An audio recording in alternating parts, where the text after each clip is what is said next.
ഈ യോഗം നടക്കുമ്പോൾ 3 പതിറ്റാണ്ടോളം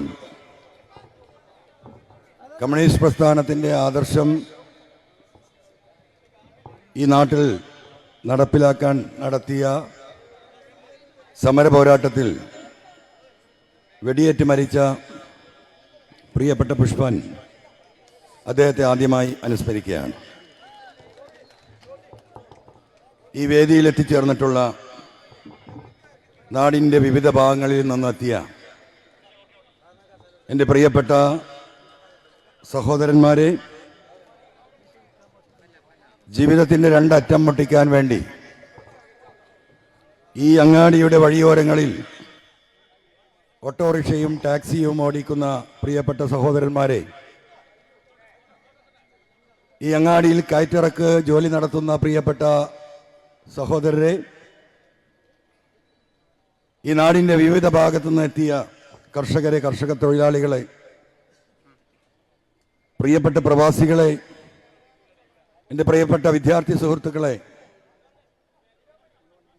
ഈ നാടിൻ്റെ മുന്നോട്ടുള്ള പ്രയാണം നിയന്ത്രിക്കാൻ നീതി നിഷേധിക്കപ്പെട്ടു എന്ന ബോധ്യത്തിൻ്റെ അടിസ്ഥാനത്തിൽ നാടിൻ്റെ നാനാഭാഗങ്ങളിൽ നിന്നും ഇവിടെ എത്തിയ എൻ്റെ പ്രിയപ്പെട്ട യുവ സുഹൃത്തുക്കളെ, സഹോദരീ സഹോദരന്മാരെ,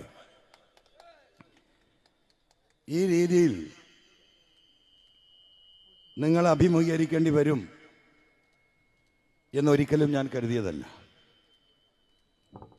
ആർക്കു വേണ്ടിയാണോ ഞാൻ പോരാട്ടത്തിന് ഇറങ്ങിയത്,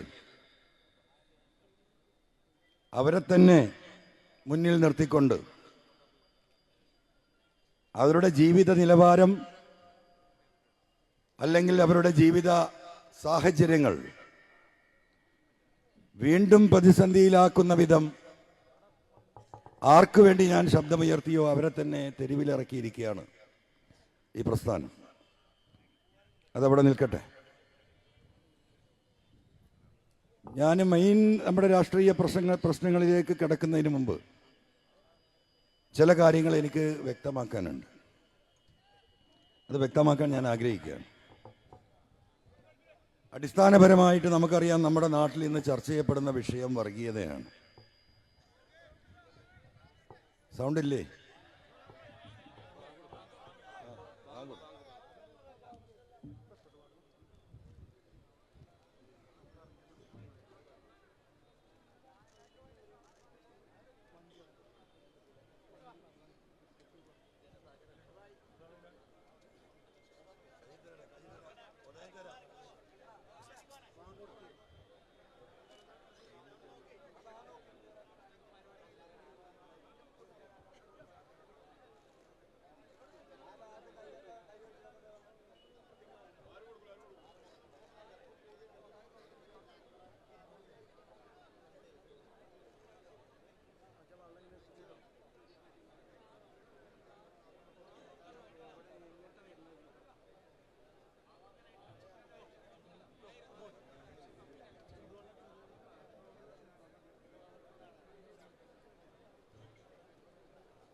അപ്പോൾ എന്തിനും ഏതിനും മനുഷ്യനെ വർഗീയമായി കാണുന്ന ഒരു കാലഘട്ടത്തിലേക്ക് നമ്മുടെ കേരളവും മെല്ലെ നീങ്ങുകയാണ്. ഇന്ത്യ ആദ്യമേ നീങ്ങിക്കഴിഞ്ഞു. ഒരു മനുഷ്യൻ ഒരു വിഷയം ഉന്നയിച്ചാൽ ആ ഉന്നയിച്ച വിഷയത്തിലേക്ക് നോക്കുന്നതിന് പകരം അവൻ്റെ പേര് എന്താണ് എന്നതാണ് ആദ്യത്തെ നോട്ടം. അപ്പം എൻ്റെ പേര് അൻവർ ആയതുകൊണ്ട് അവനെ വർഗീയവൽക്കരിക്കുക, മുസ്ലിം വർഗീയവാദിയാക്കാനുള്ള പരിശ്രമം, അത് ഈ വിഷയത്തിൽ നമ്മൾ ഈ തുടങ്ങി വെക്കുന്ന വിഷയത്തിൽ എൻ്റെ പ്രിയപ്പെട്ട സഖാക്കൾ ഉൾപ്പെടെയുള്ള എൻ്റെ പ്രിയപ്പെട്ട സഹോദരങ്ങൾ, നിങ്ങളത് കൃത്യമായി മനസ്സിലാക്കേണ്ടതുണ്ട്.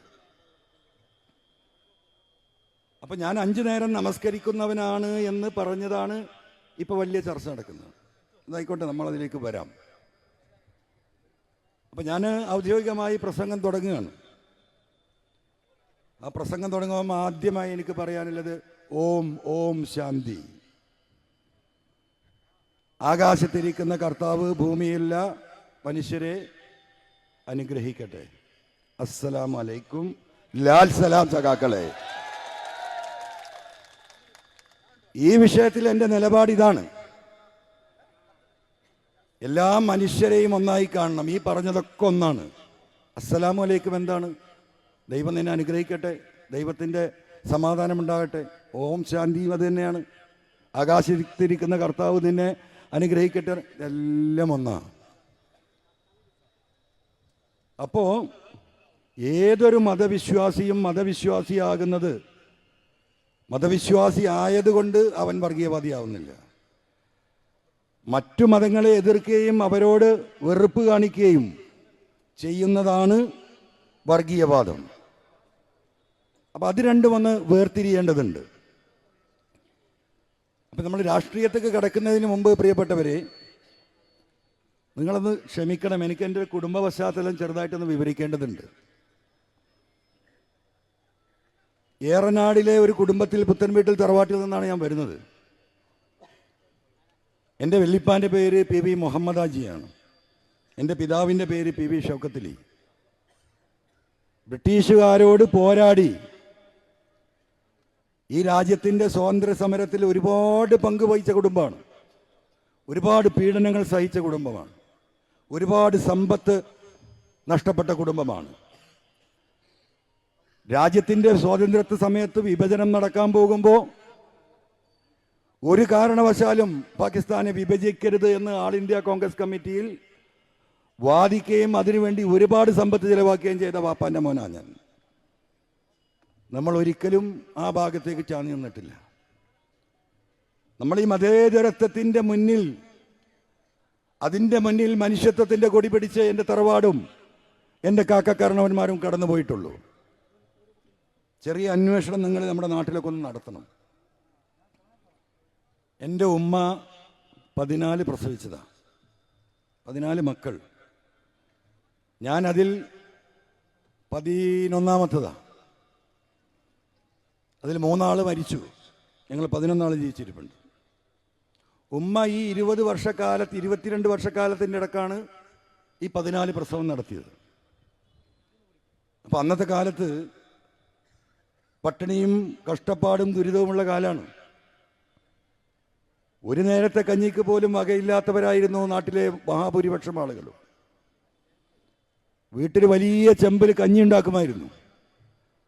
4ഉം 5ഉം സ്ത്രീകൾ ഒരലിലിട്ട് നെല്ല് കുത്തി അരിയാക്കി ഇവരിത് വെച്ച് വിളമ്പി. ഈ കഞ്ഞി വാങ്ങാൻ വരുന്ന ചെറിയ ഓർമ്മ എനിക്ക് 4ലും 5ലും പഠിക്കുമുണ്ട്. ഇതൊക്കെ ഉണ്ടാക്കി കഴിഞ്ഞാൽ എൻ്റെ ഉമ്മയാണ് ഇത് വരുന്നവർക്ക് തൂക്കുപാത്രം, നമ്മൾ തൂക്കാത്രം എന്ന് പറയും, അല്ലെങ്കിൽ ചെറിയ എന്തെങ്കിലും എന്താ പറയുക, ഇതുപോലത്തെ പാത്രങ്ങളുണ്ടാവും. അപ്പം 1:30 മണിക്ക് സ്കൂൾ വിട്ട് വരുമ്പോൾ വീടിൻ്റെ നേരെ മുമ്പിലാണ് ഇടവണ്ണ ഒതായി UP സ്കൂള്. ഉമ്മ ഇങ്ങനെ വിയർത്ത് കുളിച്ചിട്ടുണ്ടാവും, ഈ കഞ്ഞി ഇങ്ങനെ പാരുന്നു. ഈ ജോലിക്കാരൊക്കെ നോക്കിക്കുന്നുണ്ടാവും. ഞാൻ 6ാം ക്ലാസ്സിലൊക്കെ എത്തിയപ്പോഴാണ് തോന്നി, ഞാൻ ഉമ്മാനോട് ചോദിച്ചു, ഉമ്മ ഇത്രയും പണിക്കാരുണ്ടായിട്ട്. കാരണം ഞങ്ങൾ സ്കൂൾ വിട്ട് ഞാനും എൻ്റെ 2 ജ്യേഷ്ഠന്മാരും ഞങ്ങളൊക്കെ ഒരു 1.5 വയസ്സിൻ്റെ വ്യത്യാസം. ഉച്ചയ്ക്ക് ഭക്ഷണം കഴിക്കാൻ വീട്ടിൽ വരുമ്പോൾ ഉമ്മ എപ്പോഴും ഇവിടെ ഇരിക്കും. അപ്പോൾ ഒരു ദിവസം അമ്മാനോട് ചോദിച്ചു, ഉമ്മ ഈ പണിക്കാരൊക്കെ ഉണ്ടല്ലോ, അവർ വിളമ്പിക്കൊടുക്കൂലേ? അപ്പോൾ ഉമ്മ പറഞ്ഞൊരു മറുപടി ഉണ്ട്. ഇതിങ്ങനെ വിളമ്പിക്കൊടുത്ത് കൈ കുഴയും. ഇത് പണിക്കാർ ഇത് വിളമ്പിക്കൊടുത്ത അമ്മ മോനെ അവർ ആ വരുന്ന ആളുകളെ പ്രാകുമെന്ന് പറഞ്ഞു. പഴയ ഓർമ്മയാണ്. അപ്പം അങ്ങനെ മുന്നോട്ട് വന്ന കുടുംബം. അപ്പം ഞങ്ങളൊക്കെ ഈ 1 വയസ്സിനും 1.5 വയസ്സിനും ആയതുകൊണ്ട് വീട്ടിലെപ്പോഴും 3ഉം 4ഉം തൊട്ടിയാണ്. ഇത് നോക്കാൻ ഒരുപാട് സ്ത്രീകളുണ്ട്. അതിൽ ഞാനൊക്കെ ചെറുതാകുമ്പം ഉമ്മ പറഞ്ഞു കേട്ട ഓർമ്മയാണ്. എനിക്കൊരു 1 വയസ്സാകുമ്പോഴേക്കും ഉമ്മ അടുത്ത് പ്രസവിക്കും. ജ്യേഷ്ഠന് മൂത്ത ആൾക്ക് ഒരു 1.25 വയസ്സാകുമ്പോൾ അടുത്ത് പ്രസവിക്കും. അപ്പോൾ പാല് കൊടുക്കാൻ ഉമ്മാക്ക് മുലപ്പാൽ കൊടുക്കാൻ കഴിയില്ല. എത്ര മക്കൾക്ക് കൊടുക്കും? അപ്പോൾ വീട്ടിലുണ്ടായിരുന്ന പലരും ഉണ്ടായിരുന്നു. എൻ്റെ വല്യമ്മ എന്ന് പറയുന്നത് ചക്കിക്കുട്ടിയാണ്, മരിച്ചുപോയി 10-30 വർഷം മുമ്പ്. ചക്കിക്കുട്ടി അപ്പോൾ ഈ രണ്ട് മക്കളെയും എൻ്റെ മൂത്ത മകൻ ജ്യേഷ്ഠ അജ്മലിനെയും എൻ്റെ താഴെയുള്ള മുനീറായ പ്രസവിച്ചപ്പോൾ ഉമ്മ ഈ ചക്കിക്കുട്ടിയുടെ കയ്യിലാണ് കൊടുക്കുക. എന്തിനാണെന്നറിയോ? ചക്കിക്കുട്ടീൻ്റെ അടുത്ത് ഞങ്ങൾ പോവുള്ളൂ, വീട്ടിൽ ജോലിക്കാർ വേറെ അല്ലാത്തല്ല. അപ്പം നേരത്തെ ബാങ്കല്ലേ കേട്ടെ.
കഴിഞ്ഞോ? അപ്പം എൻ്റെ മുല കുടിച്ച വല്യമ്മാൻ്റെ പേര് ചക്കിക്കുട്ടി. ഞാനും എൻ്റെ ജ്യേഷ്ഠൻ അജ്മലും അവരുടെ മുലപ്പാലാണ് എൻ്റെ ഉമ്മാനേക്കാളും കുടിച്ചിട്ടുള്ളത്. അപ്പോൾ പിന്നീട് അങ്ങോട്ട് നമ്മൾ ഓരോന്നും പരിശോധിച്ചാൽ ആ ചക്കിക്കുട്ടിക്ക് 2 മക്കളാണ് ഉണ്ടായിരുന്നത്. അതിലൊന്ന് കീരനാണ്, അത് മരിച്ചു. പിന്നൊരു സഹോദരി ഉണ്ടായിരുന്നു, അത് 1.5 വർഷം മുമ്പ് അവരും മരിച്ചു. ആ കുടുംബം തന്നെ കഴിഞ്ഞു. പിന്നീട് വീട്ടിലുണ്ടായിരുന്നത് ഉമ്മാനെ സഹായിക്കാനുണ്ടായിരുന്ന നാടിച്ചിയാണ്. അത് കഴിഞ്ഞ് ഉമ്മാൻ്റെ എനിക്ക് തോന്നുന്നു 2000 കൂടിയിട്ട് അവരും മരിച്ചു. ഉമ്മാൻ്റെ അവസാന കാലത്ത് ഉമ്മാനെ നോക്കിയിരുന്നത് കൊറ്റിക്കുട്ടി ചേച്ചിയാണ്. ഉമ്മ മരിച്ചതിന് ശേഷം ഉമ്മാൻ്റെ ബെഡ്റൂം അവർ തന്നെയാണ് അവർക്ക് കൊടുത്തിരിക്കുകയായിരുന്നു. അവരും ഇപ്പോൾ ഒരു 3 വർഷം മുമ്പ് മരണപ്പെട്ടു. അപ്പം ഞാനിതൊക്കെ പറയുന്നതിന് കാരണം തലമുറകളായി അത് നമ്മൾ പരിശോധിച്ച് നോക്കിയാൽ വാപ്പാൻ്റെ ഏറ്റവും അടുത്ത എഴുത്തുകാരും ബാക്കിയുള്ളതുമൊക്കെ അപ്പൻ്റെ എല്ലാ സാമ്പത്തിക കാര്യങ്ങളും കൈകാര്യം ചെയ്തിരുന്ന വേലായുധൻ നായരായിരുന്നു. മരിക്കുന്നവരെ വല്യപ്പാൻ്റെ പരിശോധിച്ചാലും അങ്ങനെ തന്നെയാണ്. ഇപ്പം ഞങ്ങൾ ഈ തലമുറയും അത് തന്നെയാണ് തുടർന്നു വരുന്നത്. ഒരുത്തൻ്റെ മുഖത്ത് നോക്കി വർഗീയവാദി എന്ന് പറയുമ്പോൾ ഇതൊക്കെ ഇവിടെ വന്ന് പറയുമ്പം ഒട്ടനവധി പ്രയാസമുണ്ട്. ഒരടിസ്ഥാനവുമില്ലാതെ 5 നേരം നമസ്കരിക്കുമെന്ന് പറഞ്ഞതുകൊണ്ട് ഞാൻ നമസ്കരിക്കുമെന്ന് പറഞ്ഞിട്ട് തന്നെയാണ് മുന്നോട്ട് പോകുന്നത്. അത് ഇസ്ലാമിനെ മനസ്സിലാക്കാത്തതുകൊണ്ടാണ്. ഇസ്ലാമിൽ ഒരു അന്യമത സ്ഥാപനങ്ങൾക്ക് നേരെ നിങ്ങൾ നെറ്റി ചുളിച്ച് നോക്കരുത് എന്നാണ് ഖുർആൻ പഠിപ്പിക്കുന്നത്. നല്ലൊരു അമ്പലം കണ്ടു, നല്ല കൊത്തുപണിയും നല്ല വിശാലമായ സൗന്ദര്യമുള്ള ഒരു അമ്പലം കാണുമ്പോൾ ഒരു മുസൽമാന് എന്താ അത് ഒരു ഈർഷ്യതയോടുകൂടി ഒരു ഇഷ്ടക്കേടോടുകൂടി നോക്കാൻ പാടില്ല. അവൻ ദീനിന് പുറത്താ. ദാറ്റ് ഈസ് വാട്ട് ഈസ് ഇസ്ലാം. ഇതാദ്യം പഠിക്കണം. ലാ ഇക്റാഹ ഫിദ്ദീൻ. മതത്തിൽ ഒരു നിർബന്ധമില്ല. ഒരാളെയും നിർബന്ധിച്ച് മരത്തിലേക്ക് കയറ്റാൻ പാടില്ല. നമുക്ക് പറയാം, അത്രയേ ഉള്ളൂ. ഒരു ക്രൈസ്തവ ദേവാലയം, നല്ല രീതിയിലുള്ള ക്രൈസ്തവ ദേവാലയം, അപ്പോൾ അത് കാണുമ്പോൾ ഒരു മുസൽമാൻ ഇതാണ് പ്രശ്നം. ഒരു ബാങ്ക് അങ്ങനെ പോയി.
അപ്പോൾ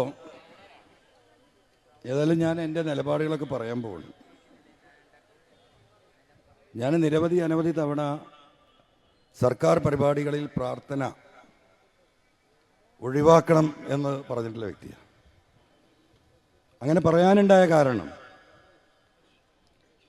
ഈ സദസ്സുകളിൽ നമ്മൾ ചെല്ലുമ്പോൾ ചില സമയത്തൊക്കെ വളരെ പ്രായമായിട്ടുള്ള ആളുകളുണ്ടാവും. ഇപ്പം അവസാനം ഞാൻ ഈ പട്ടയമേളയിൽ മഞ്ചേരിയിൽ വെച്ച് 2 മന്ത്രിമാരുള്ള സമയത്ത് ഞാൻ പറഞ്ഞു, ബഹുമാനപ്പെട്ട മന്ത്രിമാർ, പ്രതിപക്ഷ MLA മാരുണ്ട്, അവിടെ ഈ മുട്ട് അല്ല, ഈ ഒരു കാല് പാദം തൊട്ട് അരവരെ പ്ലാസ്റ്റർ ഇട്ടൊരു വ്യക്തി ആ സദസ്സിൻ്റെ മുന്നിലിരിക്കുക. ഈശ്വര പ്രാർത്ഥന തുടങ്ങുമ്പോൾ എല്ലാവരും എണീക്കണം. അപ്പം അദ്ദേഹം ഒരു 5 മിനിറ്റ് ആ കാലിങ്ങനെ പിടിച്ച് നിൽക്കുന്നതിൻ്റെ കൺമുമ്പ് കാണുക. അതെനിക്ക് വല്ലാതെ ഫീൽ ചെയ്തു. ഞാൻ നിയമസഭയിൽ എഴുതി കൊടുത്തു, നമ്മളൊക്കെ വിശ്വാസികളാണ്, നമ്മളൊക്കെ പ്രാർത്ഥിക്കുന്നവരാണ്. പക്ഷേ പ്രാർത്ഥിക്കുന്നവരും അല്ലാത്തവരും വിശ്വാസമില്ലവരും ഇല്ലാത്തവരും ഒക്കെ സർക്കാരിൻ്റെ പൊതുപരിപാടിയിലുണ്ടാവും. അതോടൊപ്പം ഈ ഒരു 5 മിനിറ്റ് അതിന് പോവും. എപ്പോൾ ഈശ്വര പ്രാർത്ഥന നടന്ന എത്ര മിനിറ്റ് പോവും നമ്മളൊന്ന് ആലോചിച്ച് നോക്കൂ. ഇതൊക്കെ പണ്ട് തുടർന്നു പോരുന്ന ഒരു സംവിധാനമാണ്. എൻ്റെ വ്യക്തിപരമായ അഭിപ്രായം, ഈ സർക്കാർ ചടങ്ങുകളിൽ ഒരു പ്രാർത്ഥനയും ഉണ്ടാവരുത് എന്നാണ്. കാരണം നിലപാട് പറഞ്ഞു പോവാണ്. രണ്ടാമത്തെ കാര്യം, ഇപ്പോൾ ഇവിടെ ബാങ്ക് വിളിച്ചു, 1 മിനിറ്റ് 1.5 മിനിറ്റ് വ്യത്യാസത്തിലാണ് ഈ അങ്ങാടികളിലൊക്കെ എല്ലായിടത്തും ബാങ്ക് വിളിക്കുക. സത്യത്തിൽ ഇതിൽ സാമുദായിക നേതാക്കന്മാർ ഇടപെടേണ്ട ഒരു വിഷയമാണ്. ഒരു ഒറ്റ സമയത്ത് ഒരു ബാങ്കിൻ്റെ കാര്യത്തിലെങ്കിലും ഈ മുജാഹിദും സുന്നിയും ജമാഅത്തും അല്ലാത്തവരും ഒക്കെ ഒന്നൊരുമിച്ചിട്ട് ഒരു സമയത്ത് അതാക്കാനുള്ളൊരു പരിശ്രമം, അതിനുള്ളൊരു ആലോചന ആ ഭാഗത്തുനിന്ന് ഉണ്ടാകണമെന്ന് സ്നേഹപൂർവ്വം ബഹുമാന്യരും ആദരണീയരുമായ എല്ലാ സാമുദായിക നേതാക്കളോടും വളരെ സ്നേഹപൂർവ്വം അഭ്യർത്ഥിക്കുകയാണ്.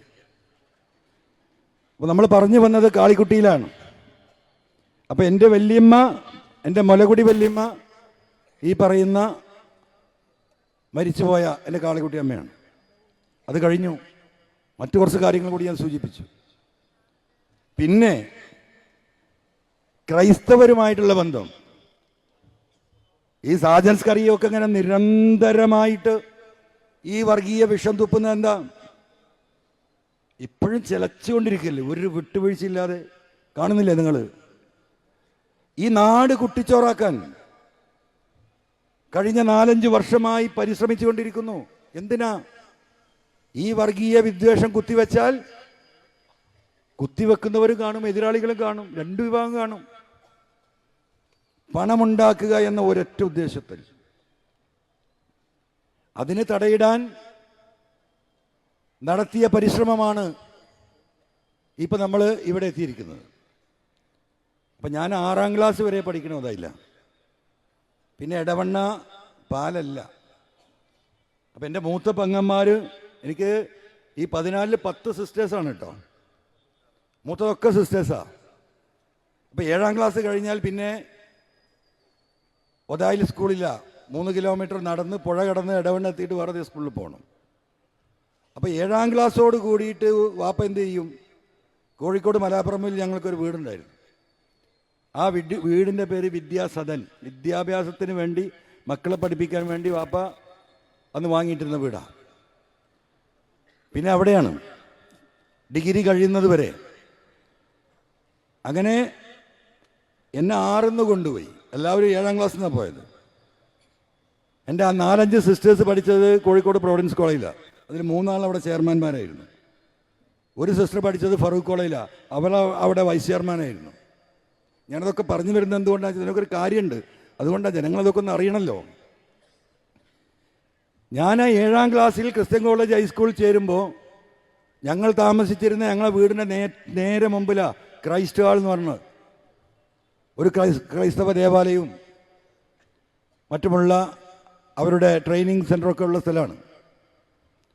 അപ്പോൾ ഞങ്ങൾ കളിക്കാൻ പോവുക എവിടെയാണ്? അവിടെയാണ്. 7ാം ക്ലാസ് തുടങ്ങി ബാലജന സഖ്യം അറിയുന്നവർ നിങ്ങൾ പലരും ഉണ്ടാവും. ക്രൈസ്തവ സമുദായത്തിന് മുഴുവൻ അറിയും. ബാലജന സഖ്യം എന്ന് പറഞ്ഞാൽ കുട്ടികൾക്ക് കളിയും പഠനവും സംസാരിക്കാനുള്ള ശേഷിയും പ്രസംഗിക്കാനുള്ള ശേഷിയും ഒക്കെ മൊത്തത്തിലൊരു സാംസ്കാരിക പരിവർത്തനം വരുത്താൻ അതിന് പഠിപ്പിക്കുന്ന കേന്ദ്രമാണ് ഈ ക്രൈസ്റ്റ് ഹാളിലെ ബാലജന സഖ്യം. ഞാൻ ജീവിതത്തിൽ ആദ്യം മൈക്കെടുത്ത് അല്ലെങ്കിൽ ഒരു മേശൻ്റെ മുകളിൽ നിന്ന് പ്രസംഗിക്കാൻ പഠിപ്പിക്കുന്നത് എന്നെ ജോസഫൈൻ എന്ന് പറഞ്ഞൊരു സിസ്റ്ററാണ്. ഇപ്പോഴും ഓർമ്മ ഉണ്ടാക്കി, മരിച്ചുപോയി, ഈ ക്രൈസ്റ്റ് ഹാളിൽ. അപ്പോൾ അങ്ങനെ ഞങ്ങളവിടെ താമസിക്കുമ്പോൾ, ഞാൻ സ്കൂളിൽ പഠിക്കുമ്പോൾ എൻ്റെ സിസ്റ്റേഴ്സൊക്കെ ഡിഗ്രിക്ക് പഠിക്കുകയാണ്. അങ്ങനെ എൻ്റെ വാപ്പാൻ്റെ ഒരു സുഹൃത്തിൻ്റെ മകള് ലീലാമ്മ, അവർക്ക് ഹോസ്റ്റലിൽ അഡ്മിഷൻ കിട്ടിയില്ല പ്രൊവിഡൻസിൽ. 2 വർഷം ഈ വീട്ടിലെ വാപ്പിയമ്മയെന്ന് അവിടെ അല്ലേ കേട്ടോ, വാപ്പിയമ്മയൊക്കെ നാട്ടിൽ തന്നെയാണ്. ഞങ്ങൾ മക്കളുണ്ടാവും, ഭക്ഷണം ഉണ്ടാക്കി തരാൻ ഒരു സ്ത്രീ ഉണ്ടാവും, ഒരു രാത്രിയാകുമ്പോൾ ഒരു സെക്യൂരിറ്റിക്കാരനുണ്ടാവും. അന്നത്തെ സ്ഥിതി അതാ. പിന്നെ ഡിഗ്രി കഴിയുന്നവരെ ഈ ലീലാമ്മ ഞങ്ങളെ കൂടെയാണ് താമസിക്കുന്നത്. അവിടുന്ന് എൻ്റെ ഈ 2 സിസ്റ്റേഴ്സും ലീലാമ്മയും ഒരുമിച്ചാണ് പ്രൊവിഡൻസ് കോളേജിലേക്ക് പോകുക. അവിടെ ആകെ 3 കിലോമീറ്റർ ഉള്ളൂ. ഒരു പാടം ക്രോസ് ചെയ്ത് പോയാൽ 1 കിലോമീറ്റർ കൊണ്ട് എത്തും. ലീലാമ്മ ജീവിച്ചിരിപ്പുണ്ട്. ലീലാമ്മ ഇന്ന് അഡ്വക്കേറ്റാണ്. അവരുടെ ഭർത്താവ് ഫ്രാൻസിസ് DYSP ആയിരുന്നു, പോലീസിലായിരുന്നു. ഇപ്പോൾ റിട്ടയർ ചെയ്തിട്ട് 3-4 വർഷമായി. അപ്പം ഞാൻ ഈ പറയുന്ന കാര്യം പരിശോധിക്കാൻ കോഴിക്കോട് ബാറിൽ പോയാൽ മതി, അല്ലെങ്കിൽ DYSP ഫ്രാൻസിസിനെ വിളിച്ചു ചോദിച്ചാൽ മതി.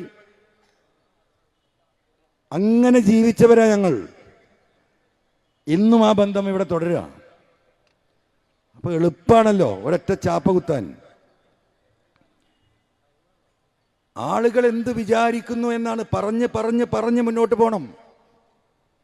തെറ്റിദ്ധരിപ്പിക്കപ്പെട്ടിരിക്കുന്ന ഒരു സമൂഹം, ആ സമൂഹത്തോട് നമുക്ക് ആവർത്തിച്ച് പറയേണ്ടതുണ്ട്. എന്താ ചെറുപ്പക്കാരുടെ സ്ഥിതി? എന്തായാലും വലിയ സന്തോഷമുണ്ട്, ഇത്രയുമെങ്കിലും ഒരു പ്രതികരണ ശേഷിയോടുകൂടി നിങ്ങൾ ഇവിടെ എത്തിയതിന്. ഒരു ചെറുപ്പക്കാർക്കും പ്രതികരണ ശേഷി ഇല്ലാതെയായി ഈ മൊബൈൽ ഫോണിന്റെ ആഗമനത്തോട് കൂടിയിട്ട്. എല്ലാവരും അടിമകളാണ്. തലേണിയുടെ അടിക്ക് ഫോൺ വെക്കാതെ കിടന്നാൽ ഒരാൾക്കും ഉറങ്ങാൻ കഴിയില്ല, അല്ലേ? ഈ അടിമകളായതിന്റെ ദുരന്തം എന്താ? നാട്ടിൽ നടക്കുന്ന ഒരു കാര്യം ആർക്കുമില്ല, ഒരറിവുമില്ല. ഈ സംഗീതത്തിൻ്റെയും തമാശയുടെയും പിന്നിലാണ് യുവസമൂഹം. രാജ്യത്തിൻ്റെ ഭരണഘടന അനുസരിച്ച് രാജ്യത്ത് ഭരണം നടക്കുന്നുണ്ടോ എന്ന് പരിശോധിക്കാനും മനസ്സിലാക്കാനും ഒരാൾക്കും ഒഴിവില്ല, സമയമില്ല. ഫാസിസം കടന്നു വരുന്നത് മൊബൈൽ ഫോണിലൂടെയാണ്. എങ്ങനെയാണ് കടന്നു വരുന്നത്? നമുക്ക് ഫാസിസം വരുന്നുണ്ടോ എന്നറിയാൻ സമയമില്ല. ഒറ്റ കാര്യം നിങ്ങൾ പരിശോധിച്ചാൽ മതി. നമ്മുടെ നാട്ടിൽ ഇന്ത്യ മഹാരാജ്യത്ത് വിദേശ രാജ്യങ്ങളിലെ കാര്യങ്ങൾ പരിശോധിക്കുമ്പോൾ എല്ലാത്തിനും വില കൂടുതലാണ്. ലോകത്തെ ഏറ്റവും കൂടുതൽ ചീപ്പായിട്ട് ഇന്റർനെറ്റ് കിട്ടുന്ന രാജ്യം അമേരിക്ക. ആ അമേരിക്കയോടൊപ്പം ഇന്റർനെറ്റ് ഫ്രീ ആയി കിട്ടുന്ന രാജ്യം, അല്ലെങ്കിൽ ചെറിയ പൈസക്ക് 10 രൂപക്ക് എന്താ വില? 10 രൂപേൻ്റെ വില നിങ്ങൾക്ക് അറിയാലോ. 25 രൂപക്കോ 30 രൂപക്കോ അല്ലെങ്കിൽ 50 രൂപക്കോ റീലോഡ് ചെയ്താൽ ഒരു മാസം സുഖമായിട്ട് നിങ്ങൾക്ക് കാണാം. എന്താ കാരണം?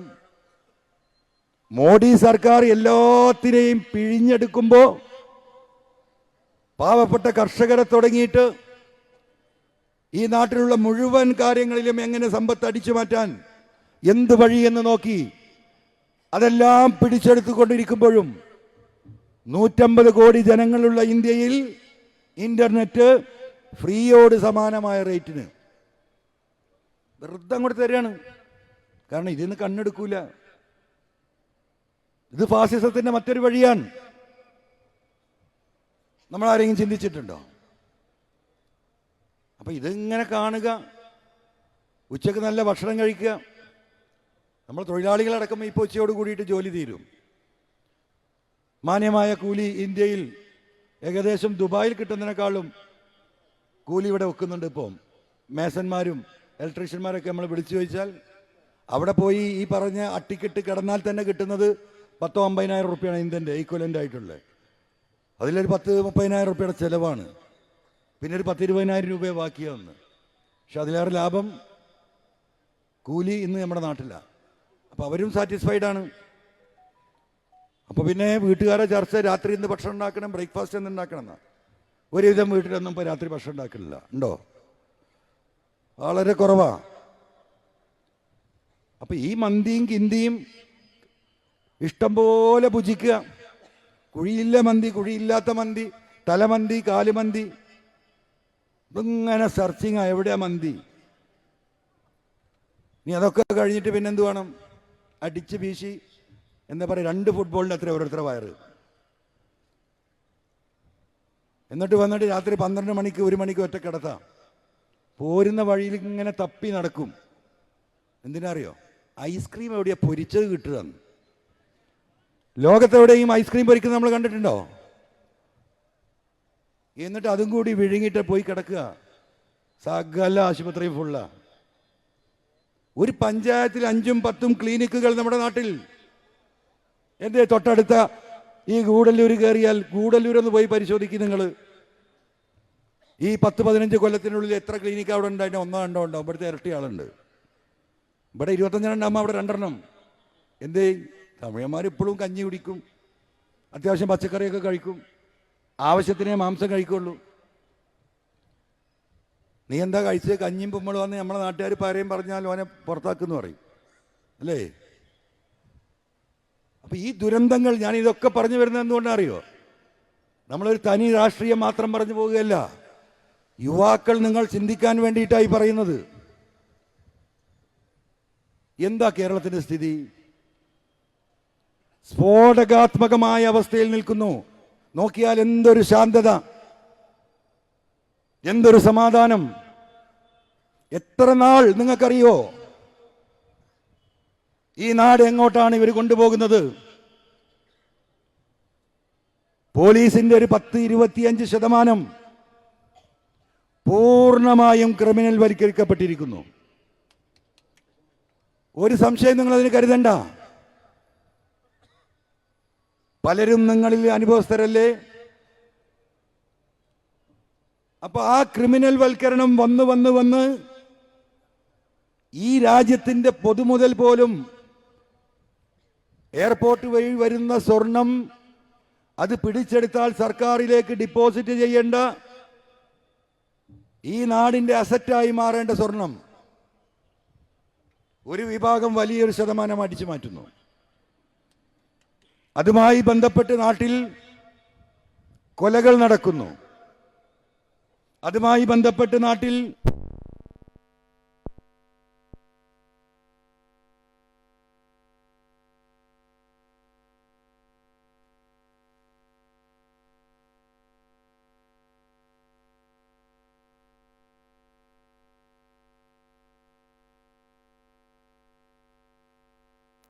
അടുത്ത പരിപാടിക്ക് നമുക്കൊരു പാടാണ്.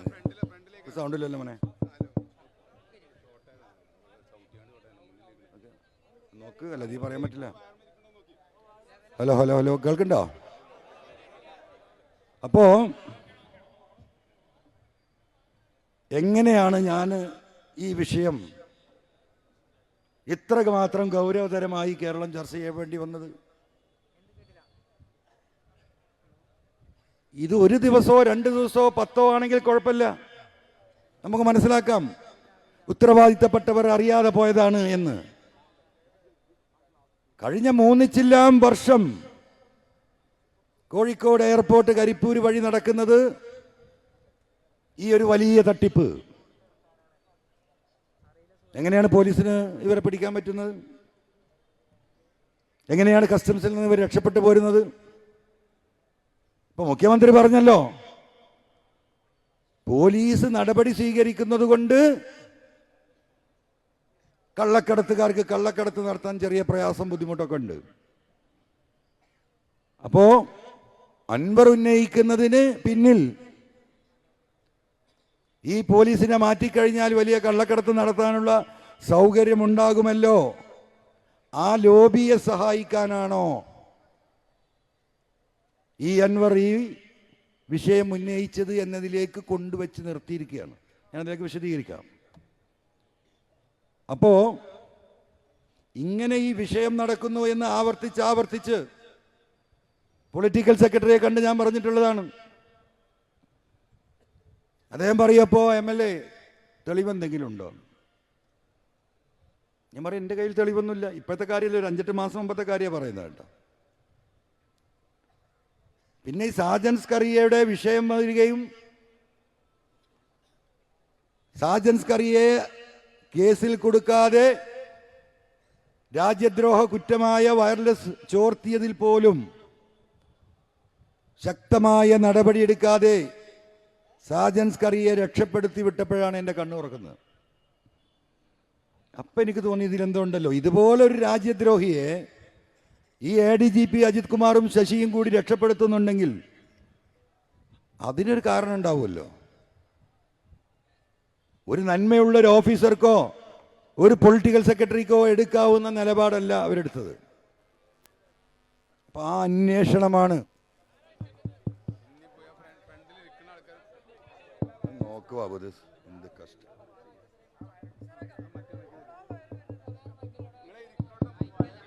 ആ വയറാണ്, ഒന്ന് ശ്രദ്ധിച്ചാലേ.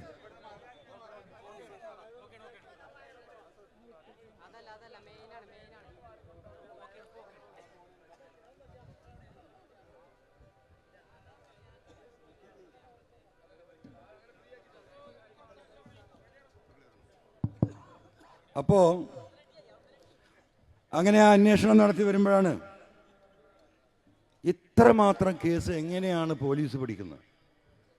ഇന്ത്യയിലെ ഏറ്റവും അത്യന്താധുനിക സ്കാനിങ് സൗകര്യമുള്ള സ്കാനറുകളുള്ള എയർപോർട്ടാണ് നമ്മുടെ കരിപ്പൂർ എയർപോർട്ട്. കാരണം ഇതിൻ്റെ മുമ്പും കസ്റ്റംസുകാർ തട്ടിപ്പ് നടത്തിയപ്പോൾ CBI വരികയും വലിയ അന്വേഷണം നടത്തുകയും പല ഓഫീസർമാരെയും അറസ്റ്റ് ചെയ്യുകയൊക്കെ ചെയ്തത് നിങ്ങൾക്ക് എല്ലാവർക്കും അറിയാം. അതിൻ്റെ ഭാഗമായിട്ടാണ് ഇവിടെ സ്കാനിങ്ങിൽ ടൈറ്റ് സെക്യൂരിറ്റി ഉണ്ടാക്കുന്നത്. അപ്പോൾ ഞാനും വിചാരിച്ചു ഇങ്ങനെ, കാരണം സ്കാനിങ് കഴിഞ്ഞിട്ട് വേണമല്ലോ ഇത് പുറത്ത് കിടക്കാൻ. അപ്പോൾ നമ്മൾ ഇൻ്റർനെറ്റ് വഴി ഏത് ടൈപ്പ് ഓഫ് സ്കാനിങ് ആണ്, മെഷീനാണ് അവിടെ പ്രവർത്തിക്കുന്ന, ജോലി ചെയ്യുന്ന നമ്മളെ സാധാ സഖാക്കളുണ്ട് എയർപോർട്ടിൽ. അവരോട് ഞാൻ പറഞ്ഞു, നിങ്ങൾ ആ സ്കാനറിനൊക്കെ ബാക്കിൽ അതിൻ്റെ ഡീറ്റെയിൽസ് ഉണ്ടാകുമ്പോൾ അത് ഫോട്ടോ എടുത്ത് കൊണ്ടുവരണം, ആ കമ്പനി ഡീറ്റെയിൽസ് നമുക്കൊന്ന് പരിശോധിക്കാൻ വേണ്ടിയിട്ട്. അങ്ങനെ ആ ഡീറ്റെയിൽസ് കിട്ടിയിട്ട് അതിൻ്റെ പാരാമീറ്റർ വെച്ച് ഇത് പരിശോധിച്ച് നോക്കുമ്പോൾ ഒരു രക്ഷയില്ല. ഏത് പാക്കിംഗ് നടത്തിയാലും സ്വർണം അവിടെ കാണും, എത്ര ഒളിച്ചു കൊണ്ടുവരാൻ ശ്രമിച്ചാലും. അപ്പോൾ പിന്നെ എൻ്റെ അന്വേഷണം അങ്ങോട്ടായി. ഇത്രയും സംവിധാനം ഉണ്ടായിട്ട് പിന്നെ എങ്ങനെയാ ഈ പോലീസ് ഇത് പിടിക്കുന്നത്?